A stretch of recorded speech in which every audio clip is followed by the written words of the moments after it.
हर हर महादेव। नमस्कार आप सभी को।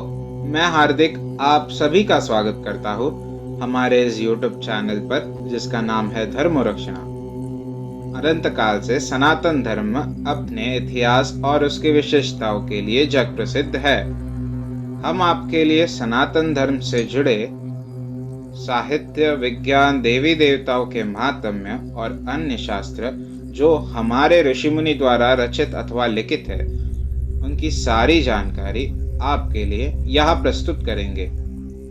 इस कलयुग में हर एक तक हमारे प्राचीन ग्रंथ, वेद, पुराण, उपनिषद और अन्य साहित्यों के विषय में रोचक जानकारी हम आप सभी के लिए यहाँ प्रस्तुत करेंगे। आशा करते हैं हमें आपका सकारात्मक प्रतिसाद मिलता रहेगा। हर हर महादेव।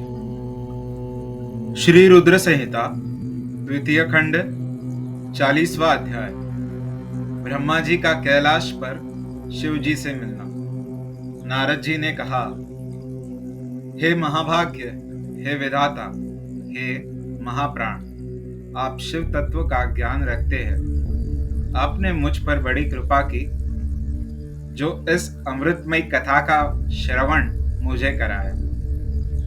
मैं आपका बहुत बहुत धन्यवाद करता हूँ। हे प्रभु, अब मुझे यह बताइए कि जब वीरभद्र ने दक्ष के यज्ञ का विनाश कर दिया और उनका वध करके कैलाश पर्वत को चले गए, तब क्या हुआ? ब्रह्मा जी बोले, हे मुनि श्रेष्ठ नारद, जब भगवान शिव द्वारा भेजी गई उनकी विशाल सेना ने यज्ञ में उपस्थित सभी देवताओं और ऋषियों को पराजित कर दिया और उन्हें पीट पीट कर वहां से भाग जाने को मजबूर कर दिया, तो वे सभी वहां से भागकर मेरे पास आ गए। उन्होंने मुझे प्रणाम करके मेरी स्तुति की तथा वहां का सारा वृत्तांत मुझे सुनाया। तब अपने पुत्र दक्ष की मुझे बहुत चिंता होने लगी और मेरा दिल पुत्र शोक के कारण व्यथित हो गया। तत्पश्चात मैंने श्रीहरि का स्मरण किया और अन्य देवताओं और ऋषि मुनियों को साथ लेकर वैकुंठ लोक गया। वहां उन्हें नमस्कार करके हम सभी ने उनकी भक्तिभाव से स्तुति की। तब मैंने श्री हरि विनम्रता से प्रार्थना की कि भगवान, आप कुछ ऐसा करें जिससे हम सभी का दुख कम हो जाए। देवेश्वर, आप कुछ ऐसा करें जिससे वह यज्ञ पूरा हो जाए तथा उसके यजमान दक्ष पुनः जीवित हो जाए। अन्य सभी देवता और ऋषि मुनि भी पूर्व की भांति सुखी हो जाए। मेरे इस प्रकार निवेदन करने पर लक्ष्मीपति विष्णु जी, जो अपने मन में शिव जी का चिंतन कर रहे थे, प्रजापति ब्रह्मा और देवताओं को संबोधित करते हुए इस प्रकार बोले, कोई भी अपराध किसी भी स्थिति में कभी भी किसी के लिए भी मंगलकारी नहीं हो सकता। हे विधाता, सभी देवता परम पिता परमेश्वर भगवान शिव के अपराधी है, क्योंकि इन्होंने यज्ञ में शिव जी का भाग नहीं दिया। साथ ही वह उनका अनादर भी किया। उनकी प्रिय पत्नी सती ने भी उनके अपमान के कारण ही अपनी देह का त्याग कर दिया। उनका वियोग होने के कारण भगवान अत्यंत रुष्ट हो गए।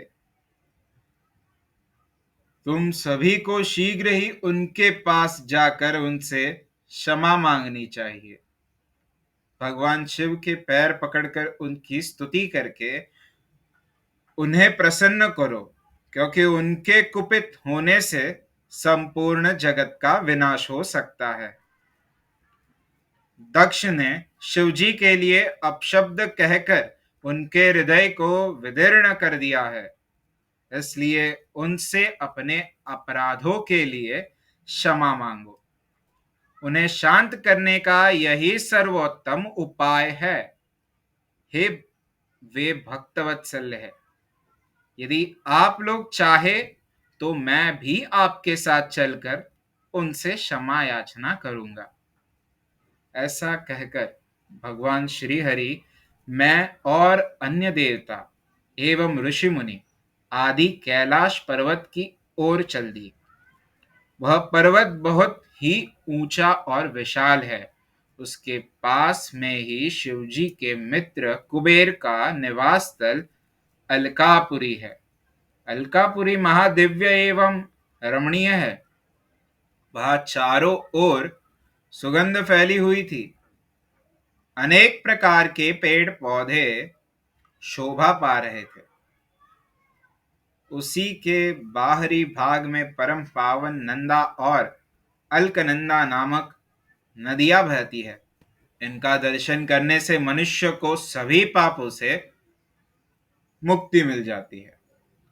हम लोग अलकापुरी से आगे उस विशाल वट वृक्ष के पास पहुंचे जहां दिव्य योगियों द्वारा पूजित भगवान शिव विराजमान थे। वह वट वृक्ष 100 योजन ऊंचा था तथा उसकी अनेक शाखाएं 75 योजन तक फैली हुई थी। वह परम पावन तीर्थ स्थल है।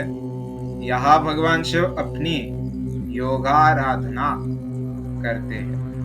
उस वट वृक्ष के नीचे महादेव जी के चारों ओर अनेक गण थे और यज्ञों के स्वामी कुबेर भी बैठे थे। तब उनके निकट पहुंचकर विष्णु आदि समस्त देवताओं ने अनेकों बार नमस्कार कर उनकी स्तुति की।